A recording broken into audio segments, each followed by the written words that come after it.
Hello everyone, this is Aditi Pal, final year student from AIIMS Nagpur.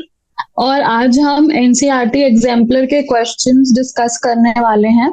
और जो chapter है हमारा वो फोटोसिंथेसिस इन हायर प्लांट्स के क्वेश्चंस आज हम डिस्कस करेंगे। तो चलिए सबसे पहले मल्टीपल चॉइस क्वेश्चंस से शुरू करते हैं। तो हमारा पहला क्वेश्चन जो है, which metal ion is a constituent of chlorophyll.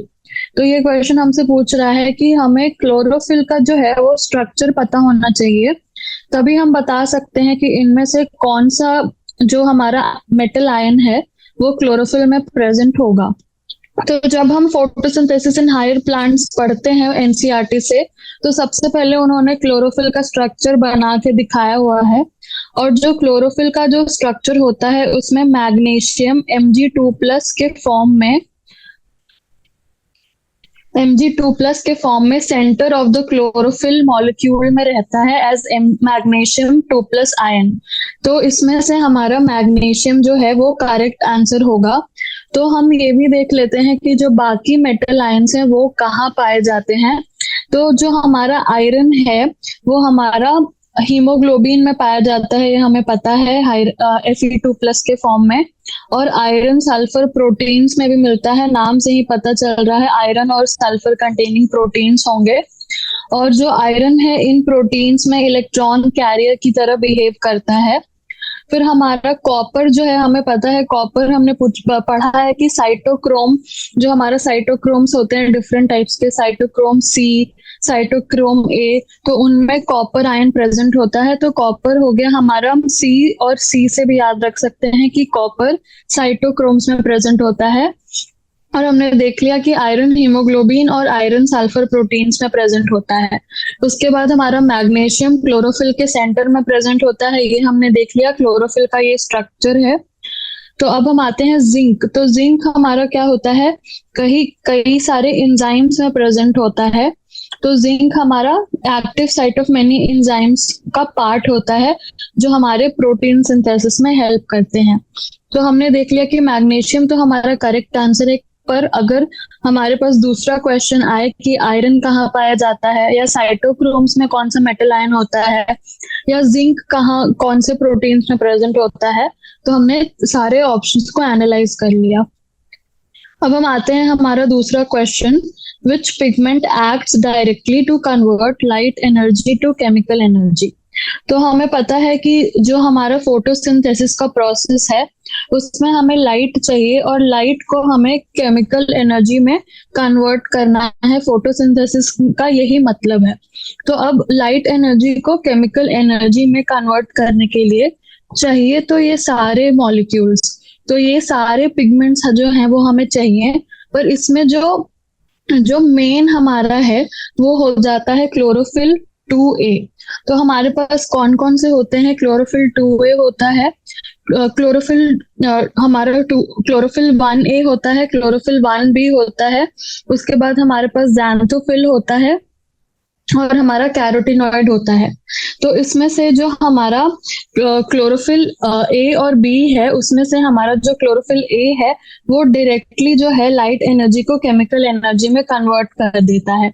और जो अदर पिगमेंट्स होते हैं, जो कि हमारा क्लोरोफिल बी है, ज़ैंथोफिल है और कैरोटीनॉइड्स हैं, वो हमारे एक्सेसरी पिगमेंट्स की तरह एक्ट करते हैं, जो हमारे क्लोरोफिल ए के साथ जो है लाइट एनर्जी को हार्वेस्ट करते हैं। तो यहाँ पे क्लोरोफिल 2A नहीं, क्लोरोफिल ए होगा।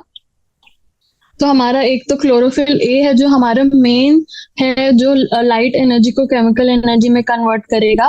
बाकी हमारे एक्सेसरी हो जाएंगे क्लोरोफिल बी, ज़ैंथोफिल और कैरोटीनॉइड।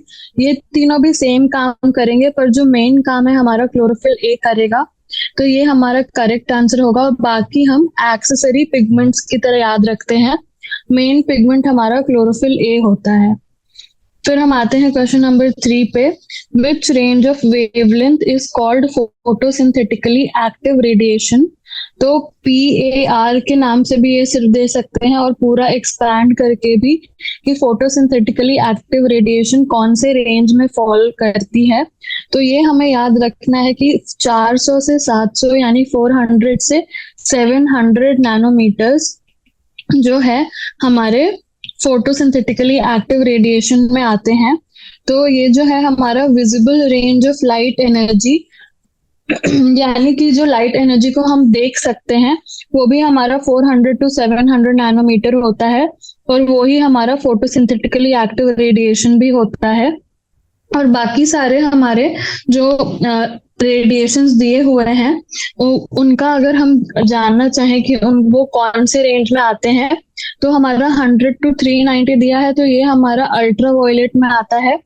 फिर हमारा 390 टू 430 जो है वो इंफ्रारेड में आता है, और जो हमारा 762 हमारा 10,000 है जो यहाँ पे दिया है वो मिड इंफ्रारेड रेंज में आता है। तो ये सारे हमारे फोटोसिंथेटिकली एक्टिव रेडिएशन नहीं होंगे। जो हमारा फोटोसिंथेटिकली एक्टिव रेडिएशन होगा वो हमारा 400 टू 700 नैनोमीटर, जो कि विजिबल रेंज ऑफ स्पेक्ट्रम में आ रहा है, वो वही हमारा फोटोसिंथेटिकली एक्टिव रेडिएशन भी होगा।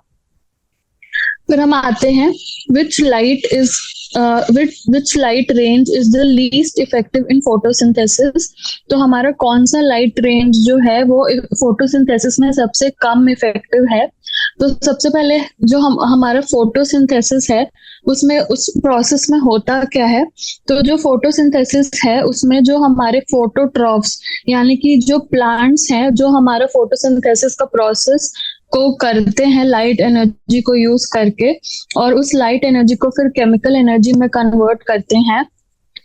तो ये हमारा फोटोसिंथेसिस प्रोसेस है, और इसमें यूज क्या क्या होता है, तो water and carbon dioxide use होता है, फिर हमारा जो है ग्लूकोज बनता है, और फिर ये जो ग्लूकोज है वो means of storing chemical energy होता है। यानी हमने लाइट एनर्जी को लिया और हमने CO2 और H2O को यूज किया और हमने ग्लूकोज बना लिया।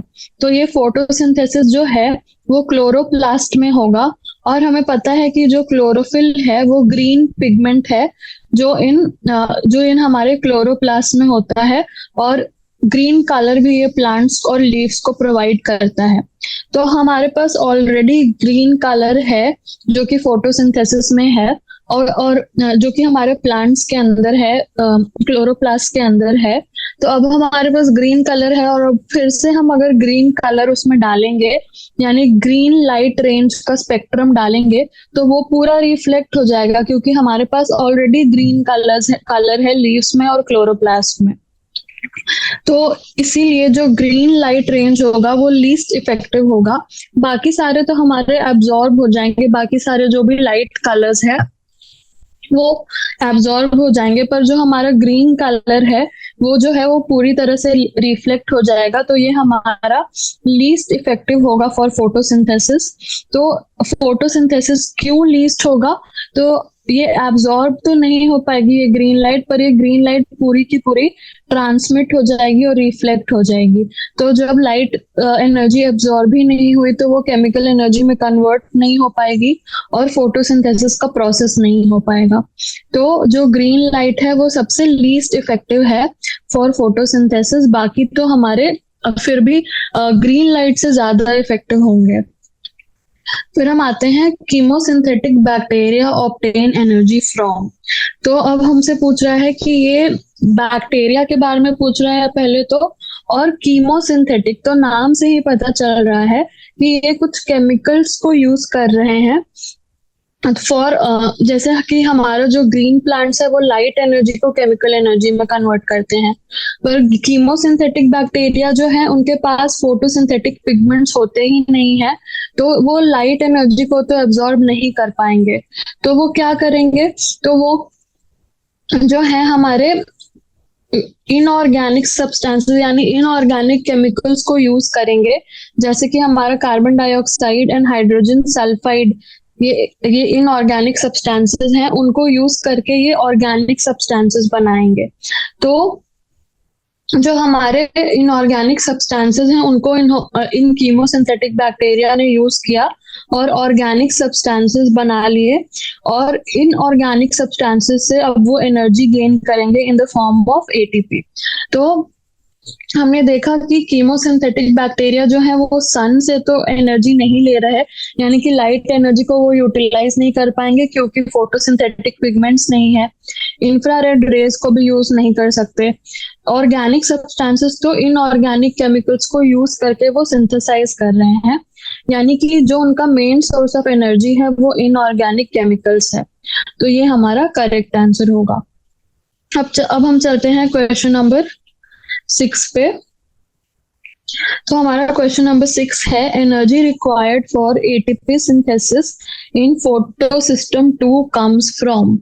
तो सबसे पहले हमें तो फोटो सिस्टम 1 और फोटो सिस्टम 2 पता होना चाहिए इस क्वेश्चन को करने के लिए।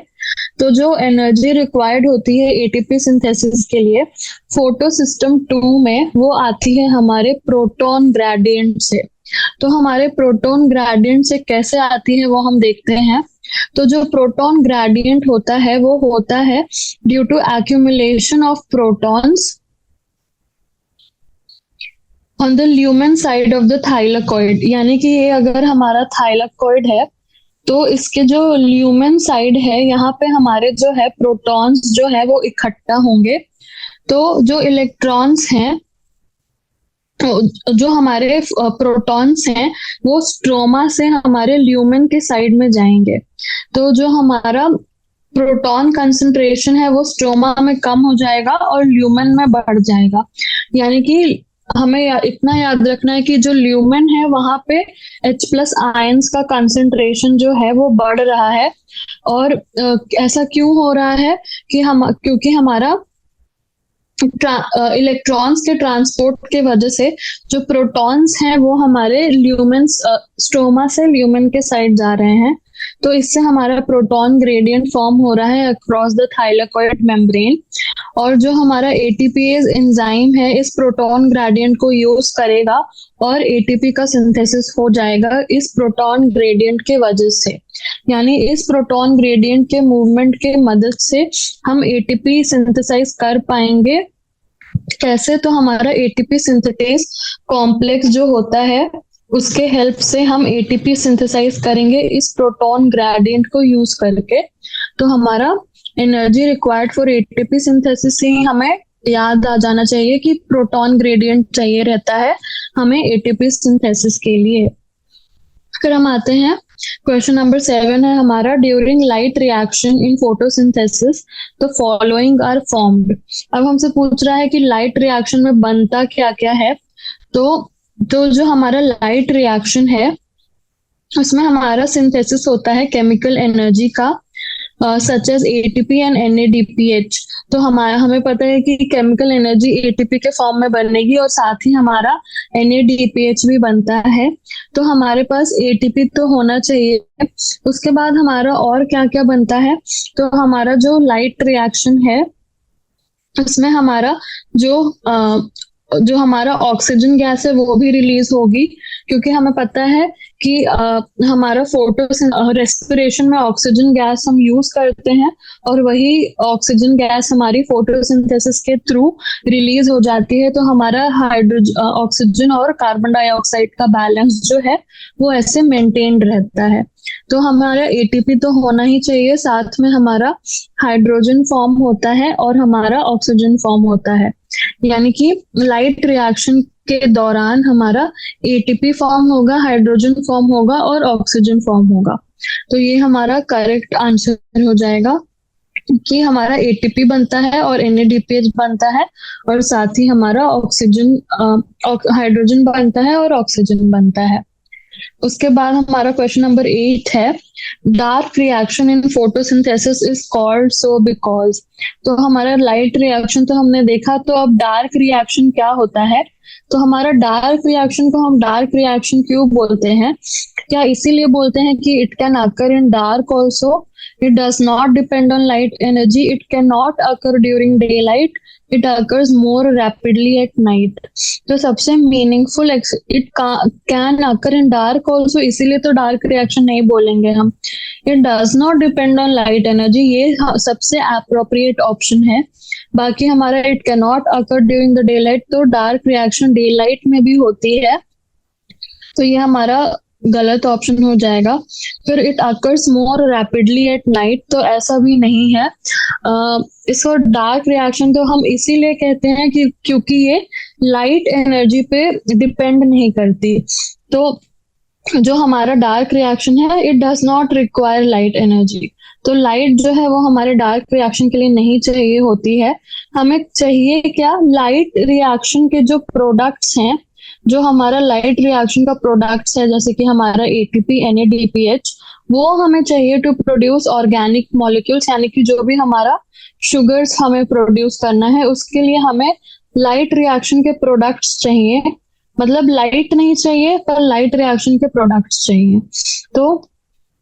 तो इसमें क्या होता है, डार्क रिएक्शन हम कहते क्यों है, क्योंकि इससे लाइट एनर्जी की जरूरत नहीं है। उसके बाद इसमें कोई फोटो सिस्टम की भी जरूरत नहीं होती और वाटर का फोटोलिसिस नहीं होता डार्क रिएक्शन के अंदर। तो ये हुआ हमारा डार्क रिएक्शन का के नाम का एक्सप्लेनेशन कि इसे डार्क रिएक्शन आखिर क्यों कहते हैं। अब हम आते हैं नेक्स्ट, हमारा क्वेश्चन है question number 9। PEP is a primary CO2 acceptor in। तो PEP है क्या, सबसे पहले तो फोस्फोइनॉल पायरुवेट। तो हमारा फोस्फोइनॉल पायरुवेट प्राइमरी CO2 एक्सेप्टर किस में होगा? तो सबसे पहले हमारा फोस्फोइनॉल पायरुवेट जो है वो 3 कार्बन कंपाउंड है, ठीक है। तो हमारे पास 3 कार्बन कंपाउंड है और उसमें हम CO2 ऐड करेंगे तो हमारा 4 कार्बन कंपाउंड बनेगा। तो ये किस में प्राइमरी CO2 एक्सेप्टर होना चाहिए? C4 प्लांट्स में, क्योंकि C4 प्लांट्स में ही सबसे पहला जो बनता है हमारा कंपाउंड वो 4 कार्बन का होता है। तो इसका आंसर तो हमारा C4 प्लांट्स होगा। पर हम देखते हैं कि बाकी सारे ऑप्शंस क्यों गलत हैं। तो सबसे पहले कि हमने ये तो देख लिया कि फोस्फोइनॉल पायरुवेट 3 कार्बन कंपाउंड है, तो इसमें अगर एक CO2 जुड़ जाता है तो हमारा ये ऑक्सैलो एसीटेट बन जाएगा। यानी C4 प्लांट्स में ये पहला जो हमारा C4 प्लांट्स में ये प्राइमरी CO2 एक्सेप्टर हो जाएगा। तो अब हमारा C3 प्लांट्स में क्या होता है? तो C3 प्लांट्स में हमें इतना पता है कि 3 कार्बन का बनना चाहिए। तो इसमें क्या होता है कि हमारा RUBP यानी राइबुलोज बिसफॉस्फेट जो कि एक 5 कार्बन कंपाउंड है, उसमें हमारा एक CO2 ऐड हो जाता है और 2-3 कार्बन कंपाउंड्स बन जाते हैं, यानी कि टोटल हमारा 6 होना चाहिए, तो 2-3 कार्बन के कंपाउंड्स बन जाते हैं। ये होता है हमारा C3 प्लांट्स में। तो ये जो 3 कार्बन का कंपाउंड होता है इसे हम फोस्फोग्लिसरिक एसिड, तो 2 मॉलिक्यूल्स ऑफ 3 फोस्फोग्लिसरिक एसिड बन जाता है जो कि हमारा C3 एसिड है। तो यहाँ पे जो एंजाइम है वो PEP कार्बोक्सिलेज यूज होता है और यहाँ पे RUBP कार्बोक्सिलेज ऑक्सीजनेज रुबिस्को जिसे हम कहते हैं वो यूज होता है। तो C3 प्लांट्स तो हमारा आंसर नहीं होगा। बोथ C3 एंड C4 भी नहीं हो सकता, एक ही सिर्फ C4 में होगा। फिर हमारा C2 प्लांट्स में क्या होता है? तो C2 जो साइकिल है उसे हम फोटो रेस्पिरेशन भी कहते हैं। तो ये light dependent O2 Uptake and CO2 release है जो हमारा फोटोसिंथेटिक ऑर्गेनिजम्स में होता है और ये C4 प्लांट्स में नहीं होता। तो C2 प्लांट्स का भी इसका आंसर नहीं होगा, यानी कि जो हमारा करेक्ट आंसर है वो C4 प्लांट्स होगा। C4 प्लांट्स में जो PEP है वो प्राइमरी CO2 एक्सेप्टर होगा। फिर हम आते हैं splitting of water is associated with. तो हमारा स्प्लिटिंग ऑफ वाटर या फोटोसिस्टम 1 में होता है या ल्यूमेन ऑफ थाइलाकोइड में होता है या बोथ फोटोसिस्टम 1 एंड 2। तो ये तो हमने देखा कि ये तो नहीं होगा, क्योंकि हमने अभी कुछ देर पहले एक क्वेश्चन में देखा कि एक ही फोटो सिस्टम में हमारा स्प्लिटिंग ऑफ वाटर होता है। तो फोटो सिस्टम 1 फिर ल्यूमेन ऑफ थाइलाकोइड, फिर आता है हमारा inner surface of thylakoid membrane. तो हमारा जो स्प्लिटिंग ऑफ वाटर है उस एसोसिएटेड है वो inner surface of thylakoid membrane है। तो हमारा थाइलाकोइड क्या है? Photosynthetic unit in the chloroplast है और ये मेम्ब्रेन बाउंड स्ट्रक्चर है, ठीक है, ये हमें पता है। तो जो थाइलाकोइड है उसमें फोटोसिस्टम 1 और 2 एम्बेडेड होते हैं इन the form of chemicals and molecules. तो जो स्प्लिटिंग ऑफ वाटर हमने देखा था कि फोटो सिस्टम वन में जो है वो स्प्लिटिंग ऑफ वाटर नहीं होती, ठीक है। वो बोथ, तो फोटो सिस्टम वन में नहीं होगी तो बोथ में भी नहीं होगी। तो बचता है हमारा फोटो सिस्टम टू। तो हमारे फोटो सिस्टम टू में ही जो है स्प्लिटिंग ऑफ वाटर होती है, और ये किसके प्रेजेंस में होती है, Mn2+ और Cl- आयंस जो है इनके प्रेजेंस में होती है on the inner surface of thylakoid membrane. तो ये जो है हमारा स्प्लिटिंग ऑफ वाटर का रिएक्शन है, हमारा 4H+ बनता है प्लस O2+4 इलेक्ट्रॉन्स। तो हमारा जो है यहाँ पे Mn2+ और Cl- जो है वो हमारे इनके प्रेजेंस में स्प्लिटिंग ऑफ वाटर होता है, कहाँ होता है, तो on the inner surface of thylakoid membrane, और PS2 यानी फोटो सिस्टम 2 से एसोसिएटेड है। तो ये हमारा करेक्ट आंसर होगा। फिर हम आते हैं the correct sequence of flow of electrons in the light reaction is. तो अब हमें ये जो फोटो है, ये जो हमारे पास दिया है, ये हमें याद होना चाहिए, तभी हम ये क्वेश्चन बना पाएंगे। तो इलेक्ट्रॉन्स कैसे फ्लो करते हैं, तो हम देख सकते हैं कि फोटो सिस्टम टू पे सबसे पहले जो लाइट है वो फॉल करती है। तो इससे जो फोटो सिस्टम टू है वो एक्साइट हो जाता है और अपने एक्साइटेड स्टेट में चला जाता है। तो 680 नैनोमीटर की वेवलेंथ जब इसे मिलती है तो ये एक्साइट हो जाता है। फिर यहाँ से जाता है हमारा फियोफाइटिन, फिर जाता है प्लास्टोक्यूनॉन, फिर जाता है साइटोक्रोम B6, फिर जाता है हमारा प्लास्टोसियानिन, और फिर जाता है हमारा फोटो सिस्टम वन में। तो ठीक है, पहले फोटो सिस्टम टू हुआ, फिर हमारा क्या कहाँ गया, प्लास्टोक्यूनॉन, फिर हमारा साइटोक्रोम, फिर पहुंचा फोटो सिस्टम वन। तो यहाँ 700 नैनोमीटर की वेवलेंथ पे ये एक्साइट हुआ, फिर गया ये फेरेडॉक्सिन के पास, आयरन सल्फर कॉम्प्लेक्स के पास, और फिर हमारा फेरेडॉक्सिन के पास। तो ये हमें ये सीक्वेंस याद होना चाहिए, तभी हम इस क्वेश्चन को सॉल्व कर सकते हैं।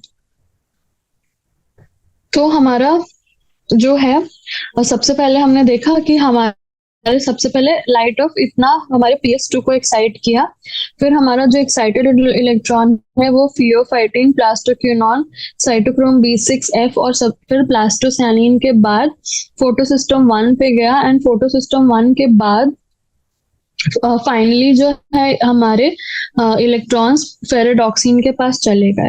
तो ये सीक्वेंस हो जाएगा हमारा करेक्ट आंसर। तो हमने देखा ये हो जाएगा हमारा करेक्ट आंसर। फिर हम आते हैं the enzyme that is not found in C3 plant is.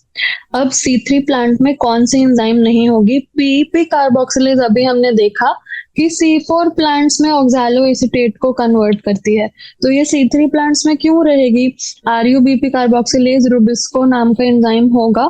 तो ये तो सही है, पर पीईपी कार्बोक्सिलेज तो C4 प्लांट्स में चाहिए, ताकि पीईपी प्लस CO2 हमारा ऑक्सैलो एसीटेट बन जाए। तो पीईपी कार्बोक्सिलेज तो C4 प्लांट्स में चाहिए, तो हमारा C3 प्लांट में नहीं चाहिए। तो ये हमारा करेक्ट आंसर होगा।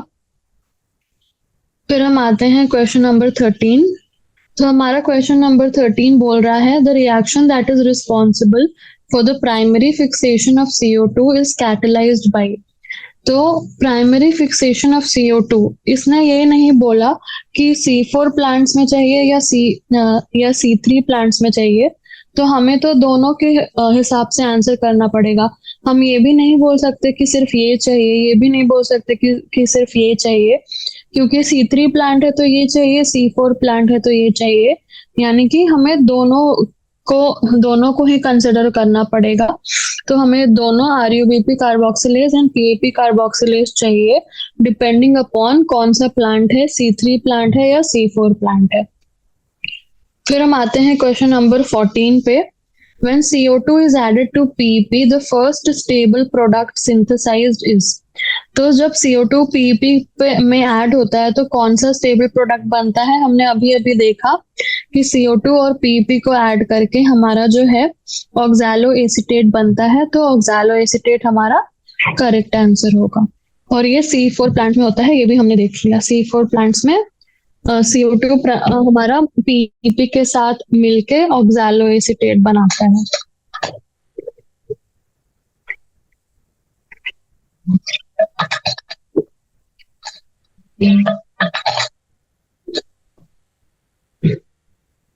तो ये था हमारे मल्टीपल चॉइस क्वेश्चंस। अब हम आते हैं very short answer type questions पे। तो very short answer type questions में हमारा पहला क्वेश्चन है, हमें इस फिगर को एग्जामिन करना है, ठीक है। तो ये स्ट्रक्चर कहाँ पाया जाता है? तो ये स्ट्रक्चर जो है, is this structure present in animal cell और प्लांट सेल? तो सबसे पहले ये है क्या? तो ये हमारा क्लोरोप्लास्ट का स्ट्रक्चर है। देख के हमें समझ में आ रहा है, हमें थाइलाकॉइड दिख रहा है, स्ट्रोमा दिख रहा है, अंदर हमें DNA दिख रहा है। तो ये हमारा क्लोरोप्लास्ट है, राइबोसोम्स दिख रहे हैं। तो ये क्लोरोप्लास्ट एनिमल सेल में होता है क्या? बिल्कुल नहीं होता। तो हमारा क्लोरोप्लास्ट कहाँ होता है? प्लांट सेल्स में। तो एनिमल सेल्स में नहीं होता, प्लांट सेल्स में होता है, ठीक है।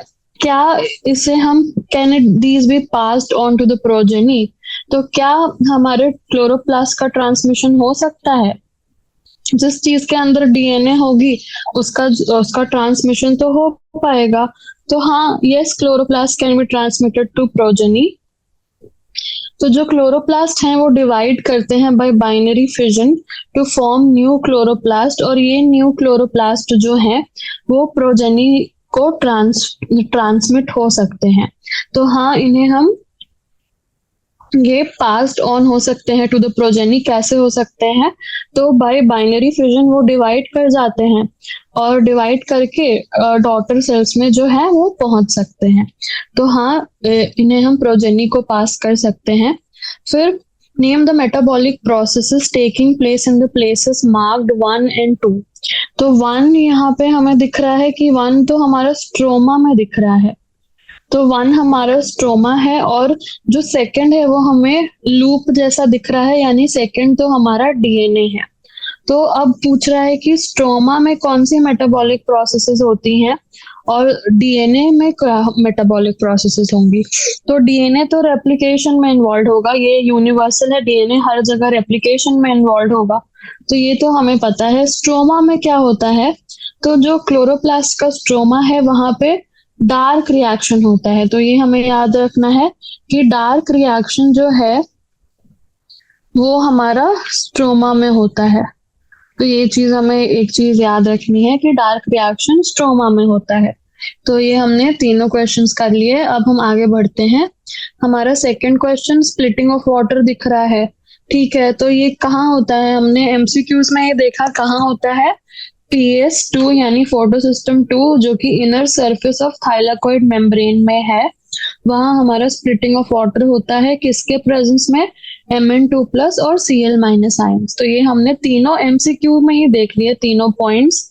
तो सबसे पहले PS2 में, फोटोसिस्टम 2 में होता है, inner surface of thylakoid membrane में होता है, और इसे हम क्या कहते हैं? Splitting of water. रिएक्शन देख के हमें समझ में आया, और 4 इलेक्ट्रॉन्स रिलीज होते हैं, और Mn2+ और Cl- कैटलिस्ट के फॉर्म में प्रेजेंट होते हैं। चलिए ठीक है। उसके बाद what is the significance of this reaction? तो सिग्निफिकेंस क्या होता है स्प्लिटिंग ऑफ वाटर का? तो स्प्लिटिंग ऑफ वाटर से हमें दिख रहा है कि यहाँ पे ऑक्सीजन रिलीज हो रहा है, यानी ऑक्सीजन रिलीज हो रहा है। तो oxygen by product of photosynthesis है, जो हमारे ऑक्सीजन और कार्बन डाइऑक्साइड का जो बैलेंस है उसको भी मेंटेन करेगा। साथ ही साथ oxygen is essential for all living beings, ये तो हमें पता है। उसके बाद जो हाइड्रोजन आयंस है यहाँ पे, वो क्या करेंगे? तो जो हाइड्रोजन आयंस हैं वो NADP को NADPH में रिड्यूस करेंगे, तो वो स्ट्रॉन्ग रिड्यूसिंग एजेंट की तरह बिहेव करेंगे। उसके बाद जो इलेक्ट्रॉन्स हैं वो क्या करेंगे? PS2 से PS1 को ट्रांसफर होंगे। कैसे? एक्साइट होके ट्रांसफर होंगे। तो हमने वो इलेक्ट्रॉन कैरियर्स का डायग्राम पहले ही देख लिया है। तो हमने देखा कि वो इलेक्ट्रॉन्स कैसे जो है ट्रांसफर होते हैं फ्रॉम PS2 टू PS1, और फाइनली कहाँ जाते हैं? फेरेडॉक्सिन के पास। तो ये हमारे इलेक्ट्रॉन्स, यानी कि जो तीनों कंपोनेंट हैं, आपको उन तीनों कंपोनेंट का काम लिखना है। O2 का क्या काम है, इलेक्ट्रॉन्स का क्या काम है, हाइड्रोजन आयंस का क्या क्या काम है। तो यही हो जाएगा हमारा इस रिएक्शन का सिग्निफिकेंस।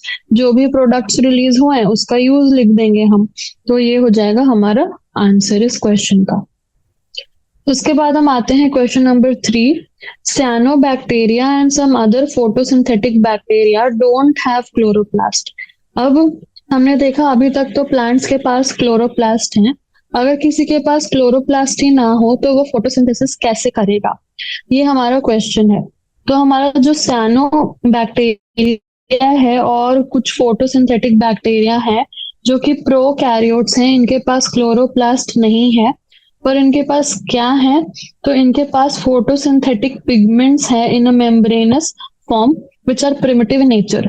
तो इनके पास जो फोटोसिंथेटिक पिगमेंट्स हैं वो वो एक प्रिमिटिव तो है, फिर भी वो ट्रैप और सोलर एनर्जी को यूज कर सकते हैं। यानी कि प्रिमिटिव है पर फिर भी उनमें कुछ तो क्षमता है कि वो सोलर एनर्जी को ट्रैप करें और यूज करके वो फोटोसिंथेसिस का प्रोसेस कर सकते हैं। जबकि उनके पास क्लोरोप्लास्ट नहीं है, फिर भी कुछ प्रिमिटिव पिगमेंट्स हैं इन मेम्ब्रेनस फॉर्म, तो वो भी फोटोसिंथेसिस को कैरी आउट कर सकते हैं उन फोटोसिंथेटिक उन प्रिमिटिव मेम्ब्रेनस पिगमेंट्स को यूज करके। तो ये भी हमारे जो है वो फोटोसिंथेसिस करते हैं उन पिगमेंट्स को यूज करके। फिर हम आते हैं हमारा नेक्स्ट क्वेश्चन।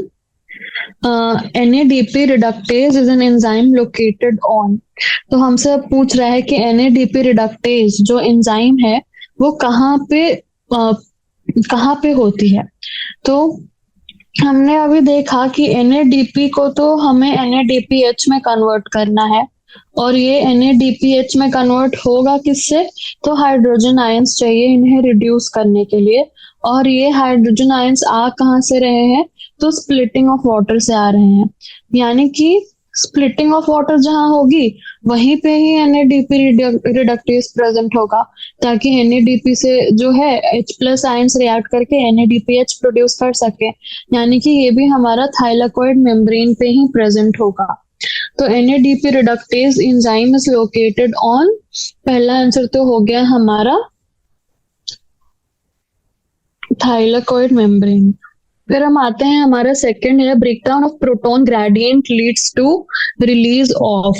तो हमने ये भी पहले के क्वेश्चंस में पढ़ा कि प्रोटॉन ग्रेडियंट बनता क्यों है, ताकि ATP सिंथेटेज उस प्रोटॉन ग्रेडियंट को यूज करके क्या बना सके, ATP बना सके। तो जो हमारा ब्रेकडाउन ऑफ प्रोटॉन ग्रेडियंट है उससे रिलीज ऑफ क्या होगा, ATP होगा, क्योंकि इस ब्रेकडाउन ऑफ प्रोटॉन ग्रेडियंट से हमारा ATP सिंथेसिस होगा। तो ATP सिंथेटेज जो हमारा कॉम्प्लेक्स है उसको प्रोटॉन ग्रेडियंट चाहिए, वो ही होगा उसका driving force for the synthesis of ATP। तो हमारा ब्रेकडाउन ऑफ प्रोटॉन ग्रेडियंट से ATP मॉलिक्यूल्स का रिलीज होगा। फिर हम आते हैं क्वेश्चन नंबर 5 पे। Can girdling experiments be done in monocots, if yes how, if know why not. तो सबसे पहले गर्डलिंग है क्या, तो गर्डलिंग जो है वो removal of the bark of tree है in the form of ring. ठीक है, पहला तो समझ में आया कि गर्डलिंग में ट्री के बार्क को रिमूव कर देना है in the form of a ring. इससे होगा क्या कि जो जाइलम है उसे हमें नहीं अनटच छोड़ना है।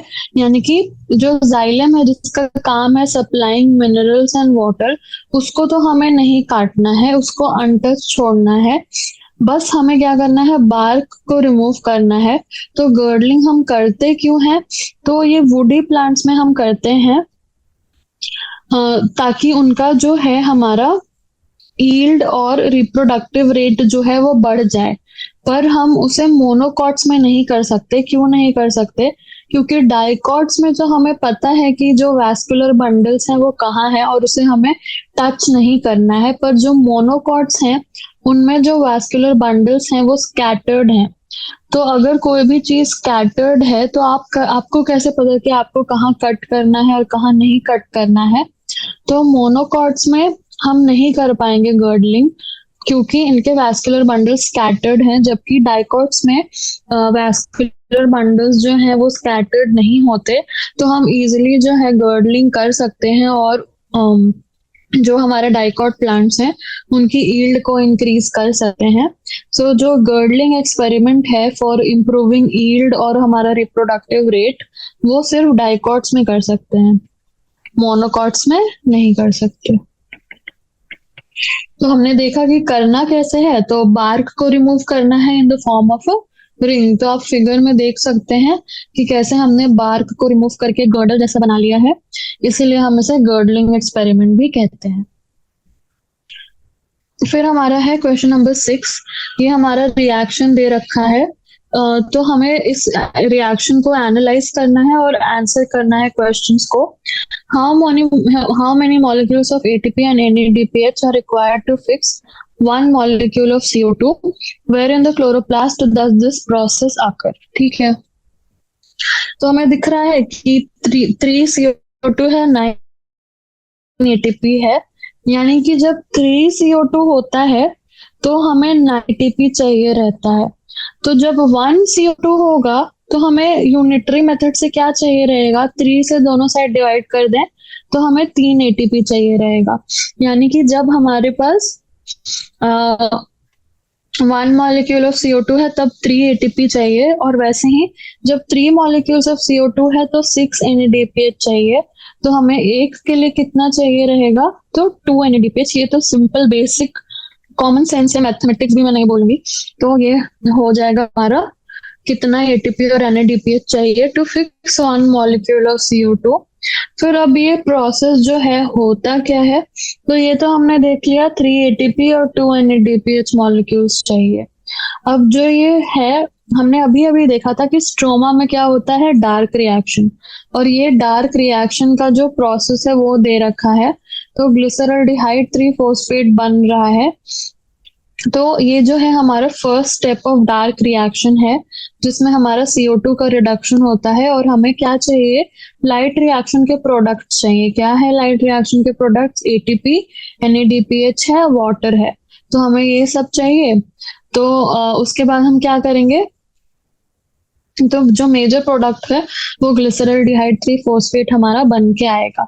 तो ये हमारा डार्क रिएक्शन का फर्स्ट स्टेप है। जो हमारा डार्क रिएक्शन हमने देखा था स्ट्रोमा में होता है, और यही हमारा तो ये हो जाएगा हमारा वेयर इन द क्लोरोप्लास्ट में, तो स्ट्रोमा ऑफ द क्लोरोप्लास्ट में ये रिएक्शन हमारी होती है।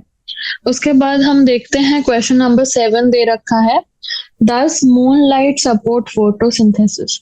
तो हमने देखा लाइट रिएक्शन, डार्क रिएक्शन, तो क्या मूनलाइट भी तो लाइट है, तो क्या उसमें फोटोसिंथेसिस होती है। तो मूनलाइट सपोर्ट्स फोटोसिंथेसिस और नॉट, ये हमें देखना है। तो जो फोटोसिंथेसिस है वो प्रोसेस मल्टीपल स्टेप्स में होती है, और हमने देखा लाइट रिएक्शन और लाइट इंडिपेंडेंट या फिर डार्क रिएक्शन। तो जो लाइट डिपेंडेंट रिएक्शन होता है उसमें electrons of the photosystem excite होते हैं, हमने देखा था।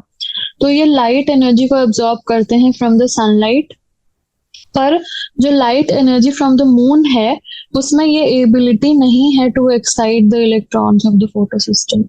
तो हमें पता है जो सन से लाइट एनर्जी आती है एच न्यू फोटॉन्स के फॉर्म में, वो हमें मून लाइट से नहीं मिलेगी।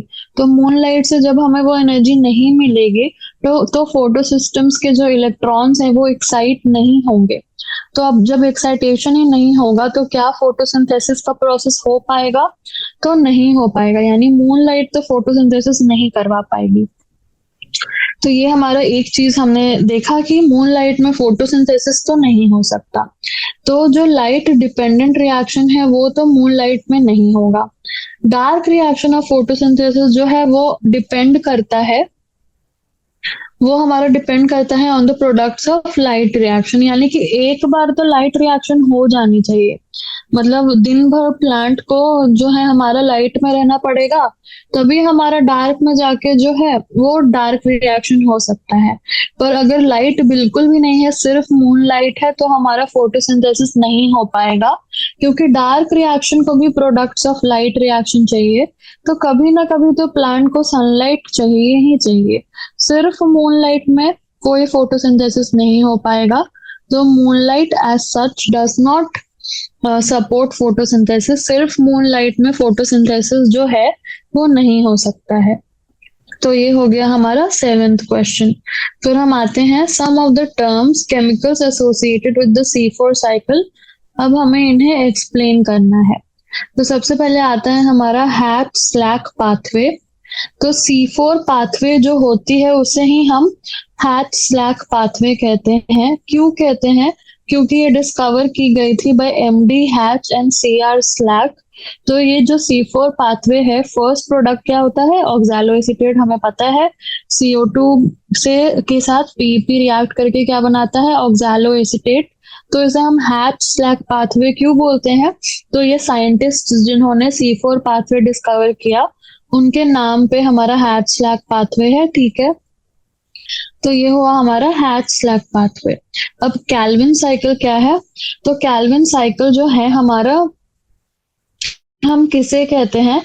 तो कैल्विन साइकिल को हम डार्क रिएक्शन और C3 साइकिल कहते हैं। यानी हैच स्लैक था हमारा C4 पाथवे की साइकिल, कैल्विन साइकिल हमारा C3 पाथवे, या हम जिसे डार्क रिएक्शन कहते हैं तो उसे हम कैल्विन साइकिल। तो कैल्विन भी किसी साइंटिस्ट का नाम लग रहा है। तो मेल्विन कैल्विन ने इसे, मेल्विन कैल्विन उसके साथ उसके को वर्कर्स ने जो हमारा कैल्विन साइकिल जिसे हम डार्क रिएक्शन या C3 साइकिल कहते हैं वो डिस्कवर किया था। तो जो कैल्विन साइकिल है वो अब हमने देखा कि C3 cycle, Calvin cycle, dark reaction एक ही नाम हो गए। तो ये होती कहाँ है? मेसोफिल सेल्स में। जबकि C4 प्लांट्स में जो कैल्विन साइकिल है, हमें पता है C4 में भी C3 साइकिल होगी। तो C4 प्लांट्स जो है उसमें जो कैल्विन साइकिल है वो बंडल शीथ सेल्स में होती है। तो अब हमें यहीं से बंडल शीथ सेल्स का भी मिल गया कि जो C4 प्लांट्स है, जो C4 प्लांट्स हैं उनमें जो C3 साइकिल है, कैल्विन साइकिल है, वो कहाँ होगी? बंडल शीथ सेल्स में होगी। तो जो cells surrounding the vascular bundle से, तो बंडल शीथ सेल्स हैं क्या? बंडल और शीथ, यानी कि वैस्कुलर बंडल के अराउंड जो शीथ है उसे हम बोलेंगे बंडल शीथ। तो बंडल शीथ सेल्स हैं जो सेल्स सराउंड करती हैं वैस्कुलर बंडल को, ठीक है। ये हो गए बंडल शीथ सेल्स। तो जो C4 प्लांट्स हैं उनमें जो कैल्विन साइकिल है वो हमारा कहाँ होता है? बंडल शीथ सेल्स में। और इस अरेंजमेंट को हम क्या बोलते हैं? क्रैन्स एनाटॉमी, ठीक है। तो क्रैन्स एनाटॉमी होता है हमारा C4 प्लांट्स में, जहां बंडल शीथ सेल्स होता है। और इन बंडल शीथ सेल्स में हमारा कौन सा साइकिल होता है? C3 साइकिल या कैल्विन साइकिल। तो इतना हमें समझ आ गया। फिर हम आते हैं PEP कार्बोक्सिलेज। तो हमने देखा कि PEP कार्बोक्सिलेज PEP और CO2 के जॉइनिंग से बन के जो हमारा ऑक्सैलो एसीटेट बनता है उसको कैटलाइज करने वाला जो हमारा एंजाइम है वो PEP कार्बोक्सिलेज है। तो ये हमने देखा है कि C4 सेल्स में जो मेसोफिल सेल्स हैं, जहाँ पे C4 सेल्स में जो मेसोफिल सेल्स है वहां पे प्रेजेंट रहेगा ये PEP कार्बोक्सिलेज। फिर हम आते हैं where is NADP reductase enzyme located in the chloroplast. तो अभी अभी हमने देखा, फिर से ये तीसरी बार हमने ये रहा हमारा। तो NADP रिडक्टेज कहाँ है? Outer side of the thylakoid membrane of the chloroplast, ठीक है। पहला क्वेश्चन हो गया हमारा। फिर what is the role of this enzyme in proton gradient development. तो NADP रिडक्टेज का प्रोटॉन ग्रेडियंट डेवलपमेंट में क्या रोल है? तो जो NADP रिडक्टेज है वो NADP को रिड्यूस करेगा किसमें? NADPH plus H plus. तो ये H प्लस जो है वो कहाँ चले जाएंगे? वो इनसाइड द थाइलाकॉइड ल्यूमेन चले जाएंगे। तो जो थाइलाकॉइड ल्यूमेन है उसके अंदर जो कॉन्सेंट्रेशन ऑफ H प्लस है वो इंक्रीज हो जाएगा। और इसी H प्लस के कॉन्सेंट्रेशन के इंक्रीज के वजह से जो हमारा प्रोटॉन ग्रेडियंट है वो फॉर्म होगा। और प्रोटॉन ग्रेडियंट के ही हेल्प से हमारा ATP सिंथेसिस होगा। तो NADP रिडक्टेज का क्या रोल हुआ हमारा? NADP रिडक्टेज ने NADP को NADPH+H+ में कन्वर्ट कर दिया और ये H+ ल्यूमेन में चला गया, जिससे प्रोटॉन ग्रेडियंट जो है वो डेवलप हो गया। और प्रोटॉन ग्रेडियंट डेवलप होगा तभी हमारा किसका सिंथेसिस होगा, तो हमारा जो ATP है उसका सिंथेसिस होगा because of the development of proton gradient only. हमारा हमारा number 10 ATP some parts. What are those parts? How are they arranged in the third membrane? Conformational change occurs in which part of the enzyme? तो इसमें 3 questions हमसे पूछ रहा है कि पहले ही बता दिया कि आपको नहीं भी पता है कि एटीपीएज एंजाइम के 2 पार्ट होते हैं, आपको 2 पार्ट लिखने पड़ेंगे क्योंकि इसने पहले ही बता दिया। तो 2 पार्ट्स क्या होते हैं, तो जो एटीपी सिंथेटेज है उसका F0 और F1 पार्ट होता है। तो F0 सब यूनिट जो है वो थाइलाकॉइड मेम्ब्रेन में होता है और F1 सब unit is present facing the stroma of the chloroplast. तो हमारा F0 सब यूनिट जो है वो थाइलाकॉइड मेम्ब्रेन के अंदर है और F1 सब यूनिट जो है स्ट्रोमा को फेस कर रहा है। यानी अगर ये थाइलाकॉइड मेम्ब्रेन है तो F0 ऐसे होगा और F1 ऐसे होगा। तो ये होगा हमारा F0 और F1 का अरेंजमेंट। ये हो गया हमारा ल्यूमेन और ये तो है F0 F1 से होगा, F0 F1। ठीक है। उसके बाद व्हाट इज कन्फर्मेशनल चेंज। तो किसमें कन्फर्मेशनल चेंज होता है, जब प्रोटॉन्स पास करते हैं F0 सब यूनिट से, कन्फर्मेशनल चेंज होता है F1 सब यूनिट में, जो हमारा रोटेट कर जाता है because of the passage of protons. तो ये रोटेट करता है और क्या करता है, एटीपी मॉलिक्यूल्स को रिलीज करता है कहाँ, in the stroma of chloroplast. तो हमने क्या देखा कि कन्फर्मेशनल चेंज होता है कब, जब F0 सब यूनिट से हमारे प्रोटॉन्स पास करते हैं तो F1 सब यूनिट जो है वो रोटेट करता है और रोटेट करके एटीपी मॉलिक्यूल्स को रिलीज करता है in the stroma of the chloroplast. तो ये हो गया हमारे तीनों क्वेश्चंस यहाँ पे आंसर हो गए। F0 F1, फिर अरेंजमेंट हमारा F0 मेम्ब्रेनस होगा और F1 हमारा ल्यूमेन के तरफ प्रोजेक्ट करेगा।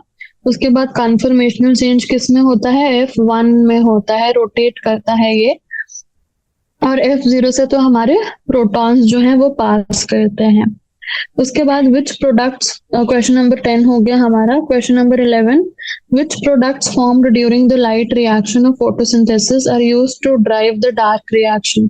हमने 3 से 4 बार इसको रिपीट कर लिया। लाइट रिएक्शन ATP NADPH और हमारा ऑक्सीजन जो है वो प्रोड्यूस होता है। तो यही जो है हमारे यूज होते हैं डार्क रिएक्शन में। तो लाइट रिएक्शन में जो प्रोडक्ट्स फॉर्म होते हैं, तो लाइट रिएक्शन में सबसे पहले जो लाइट एनर्जी है वो कन्वर्ट होगी केमिकल एनर्जी में। हमें पता है जो लाइट एनर्जी एब्जॉर्ब होती है फोटोसिंथेटिक पिगमेंट्स में, उससे एक्साइटेशन ऑफ इलेक्ट्रॉन्स होता है थ्रू द फोटो सिस्टम्स, वो भी हमने डायग्राम के थ्रू देख लिया है। उसके बाद जो इलेक्ट्रॉन ट्रांसपोर्ट सिस्टम है उसके वजह से हमारा ATP और NADPH जो है वो सिंथेसाइज होता है। तो हमारा ATP जो है वो फॉर्म होता है ड्यूरिंग लाइट रिएक्शन। हमने MCQ में भी देखा था कि ATP फॉर्म होता है, NADPH और ऑक्सीजन फॉर्म होता है, जो हमारा डार्क रिएक्शन में यूज होता है। तो ATP जो है वो फॉर्म हुआ by proton gradient across the thylakoid membrane और NADPH कैसे सिंथेसाइज हुआ, by the reduction of NADP by the enzyme NADP reductase.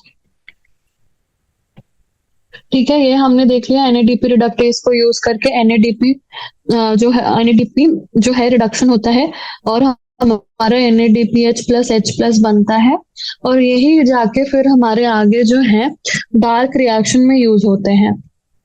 तो ये हो गया हमारा which products are formed and are used to drive the dark reaction. उसके बाद हमारा क्वेश्चन नंबर 12 है, what is the basis for designating C3 and C4 pathways of photosynthesis. अब हमसे पूछ रहा है आपने क्यों C3 और C4 किस बेसिस पे कहा फोटोसिंथेसिस के पाथवेज।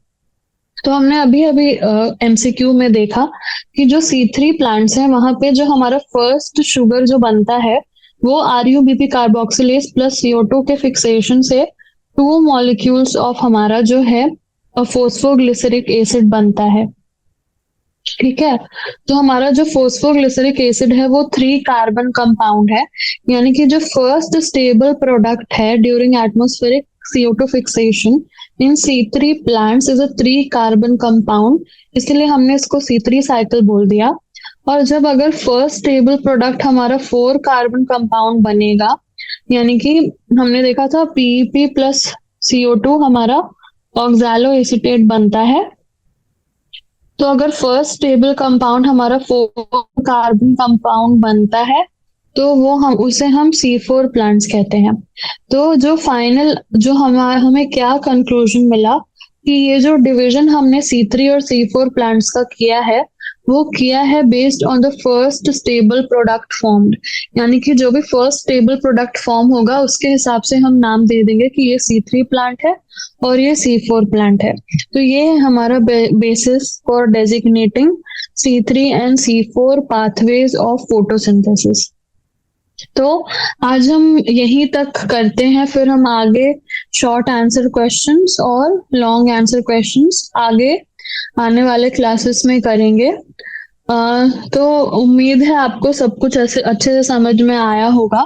तो आप जब भी फोटो मल्टीपल चॉइस क्वेश्चंस करते हैं तो आप कोशिश करें कि आप चारों ऑप्शंस को रूल आउट करें कि ये क्यों सही है और ये क्यों गलत है।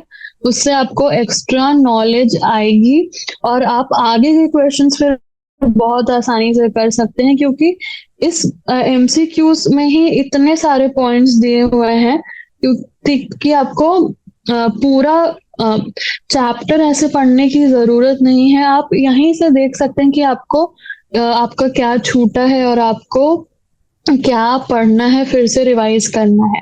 तो आप सारे ऑप्शंस को अच्छे से देखें और अच्छे से एनालाइज करें और ऐसे ही पढ़ते रहें और हम मिलेंगे नेक्स्ट सेशन में।